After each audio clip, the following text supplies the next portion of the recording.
I'm a bit of a mover. So I'm just going to invite you, if you're not already comfortable, if you want to like take a stretch or take a deep breath or wriggle into your... Yeah, let's just take a few moments to do that. Oh.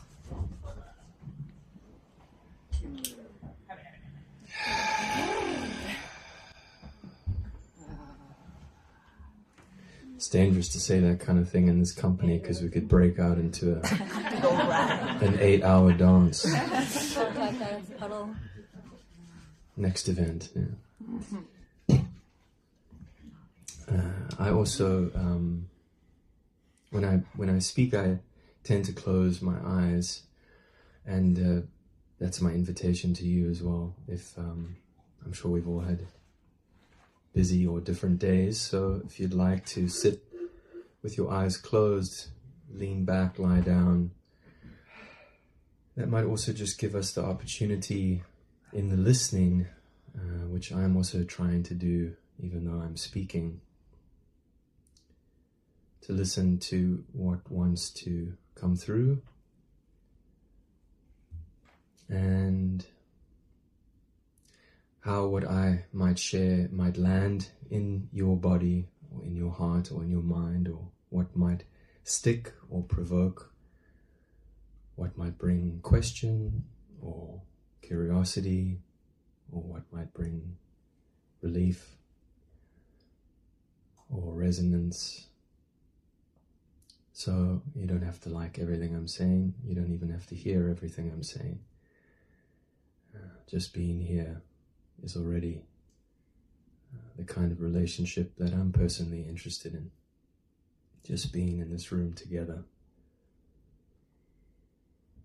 So let's feel into that with a deep breath together, breathing in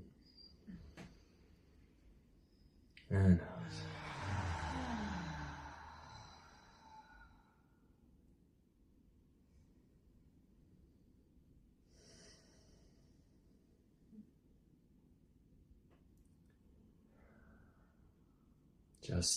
Just that is enough.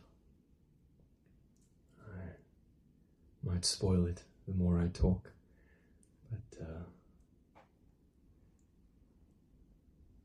there are some words, and I'm going to open with some words that I didn't write, but Johann Wolfgang Goethe wrote. It's a poem called The Holy Longing, and I first heard it when David White was in South Africa 3-4 years ago. And it was one of those moments where it felt like my whole life made sense. The Holy Longing. Tell a wise person, or else keep silent. For the mass man will mock it right away. I praise what is truly alive, what longs to be burnt to death. In the calm waters of the love nights where you were begotten, where you have begotten, a strange feeling comes over you when you see the silent candle burning. Now, you are no longer caught in the obsession with darkness, and a desire for higher lovemaking sweeps you upward. Distance does not make you falter, and now, arriving in magic, flying and finally insane for the light, you are the moth, and you are gone. And so long as you haven't experienced this, to die and so to grow, you are only a troubled guest on this dark earth.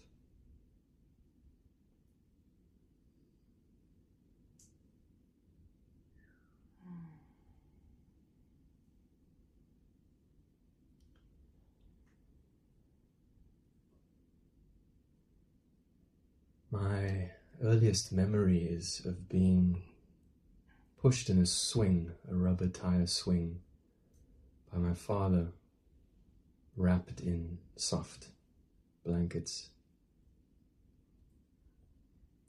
The sky is pink, and the sun is setting behind the high-felt koppies.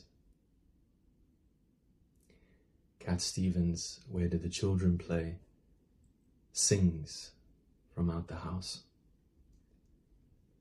My father echoing the words as he swings me back and forth. I've been in pursuit of that feeling my whole life. A sense of being in harmony with everything.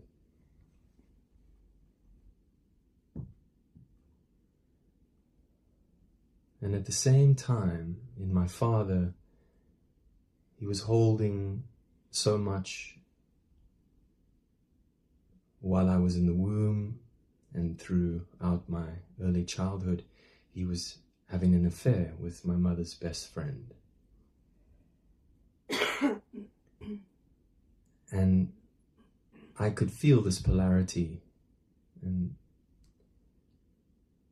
this deep sense of belonging, this deep sense of love and safety. And at the same time, this incredibly fearful, narrow, myopic, separate, lonely self that just could never get enough. Nothing would ever be enough to fill that insatiable hunger. And it was only much later in my matric year at school, my final year in school, that this truth came out about this affair. It was an unspoken secret in our family. And I seeked my whole life to try and understand why this had happened, why there was such a split. And it cast everything into doubt, all the love that I had felt, all the ways in which I felt like I belonged, felt like a lie.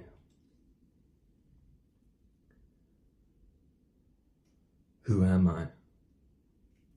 How could this be my father? How could my father do this to my mother, to us? How can I accept this?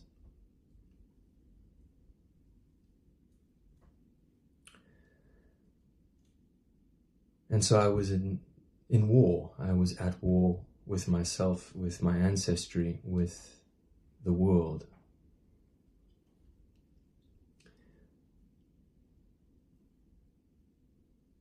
And you spend enough time in war, you start to realize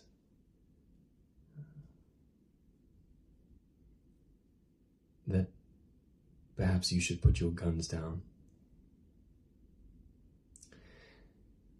And through the seeking and through trying to understand why I was in this endless conflict, but I knew that harmony was possible,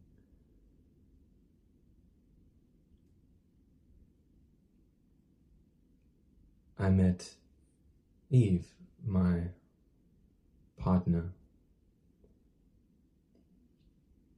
And when we met, the sense was that we had similar lives, and through that seeking we had connected to a wider sense of life that we were both in love with, that we knew was possible, the kind of freedom and beauty and harmony that can exist. And that drew us together about 9 years ago. And of course, as you start to spend time and start to live with someone, your shadows reveal themselves, and all our inherited ways of fear and judgment and greed and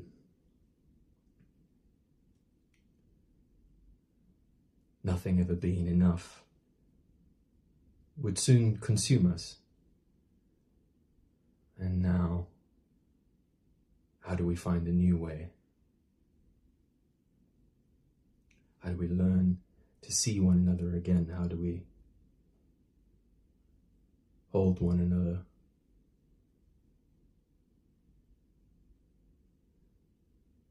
In a new way.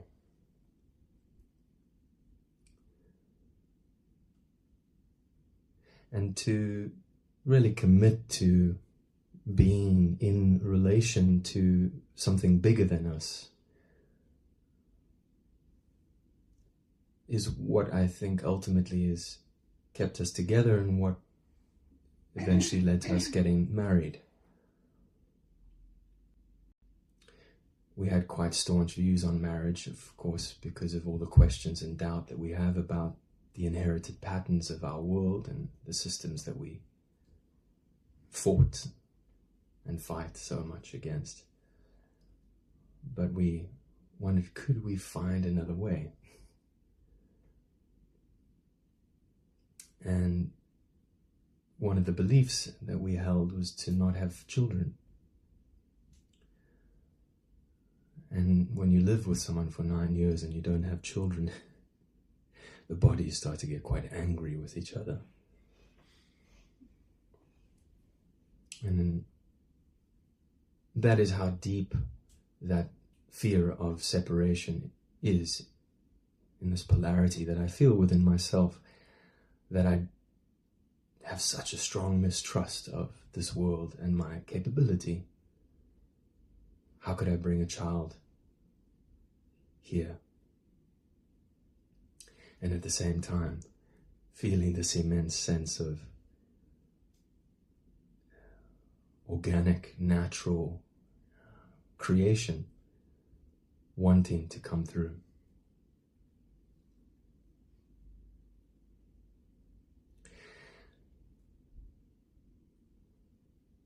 And to keep pursuing, to keep sharing a home together, but not have children, and how that energy then wants to find a way out, is a deeply enlightening and endarkening process. All this creative force wants to go somewhere, needs to go somewhere.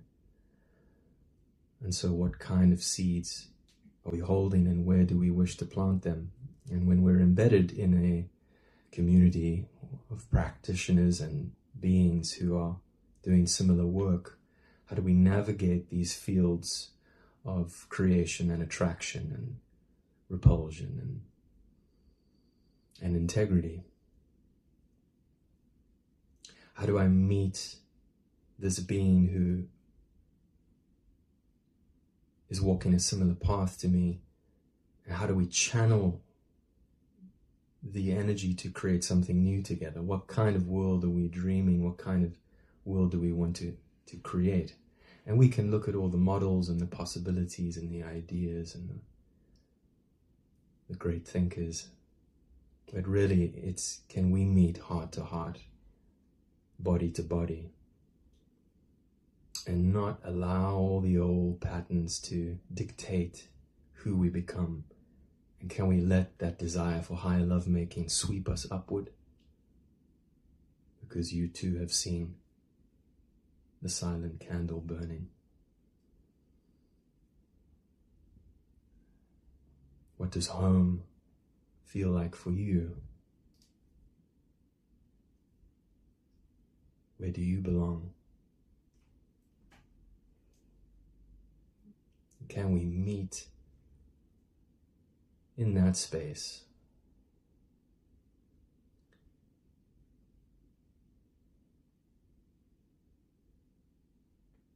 And when we meet there, all the fears and insecurities and jealousies and entanglements just seem to dissipate, and this natural sense of connectedness and kindness and compassion for this being. Oh, you too? Okay.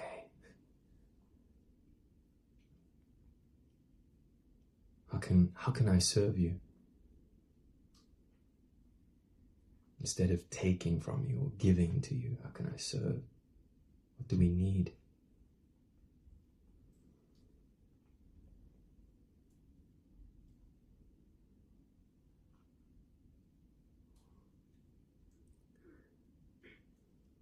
So I'm grateful to have this opportunity to be with troubled guests.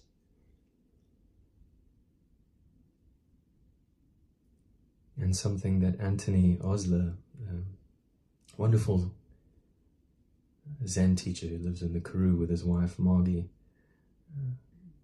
a Zen retreat space called Poplar Grove, where we got married in March. Anthony said to us, when we exchanged our vows, he said, I hope you can grow old enough to learn what it's like to hold each other's arthritic hands.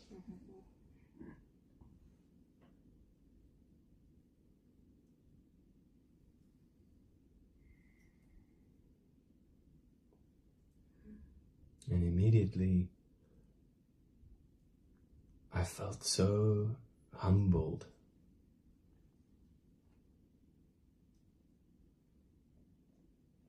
So grounded.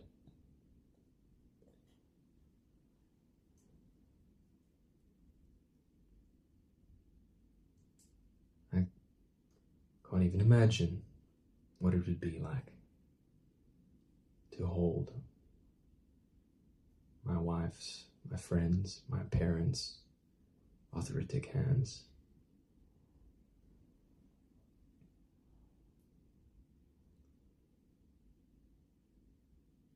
Who will that person be? Who will I be when I feel those hands in mine?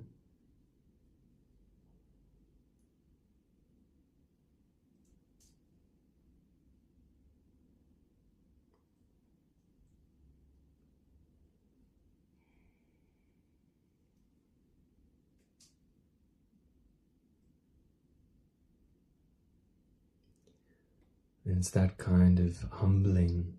That word, humility, comes from the Latin root humus, to be of the earth, to be of the soil, to be grounded in vulnerability, vulna meaning the wound, vulnus, the wounded heart. To be in that great divide of enough and not enough, of belonging and isolation.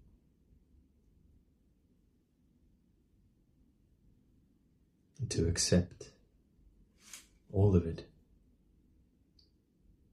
to love all of it, to be in relation with all of it.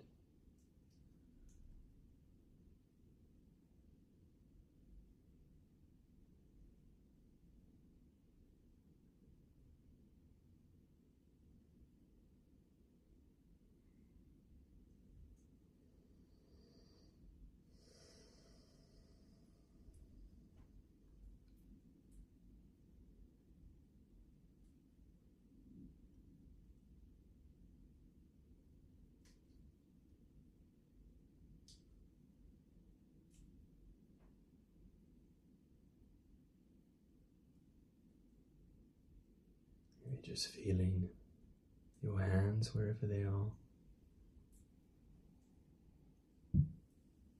your soft belly, your spacious rib cage, room for your heart and your lungs, soft jaw. Let's take a deep breath together.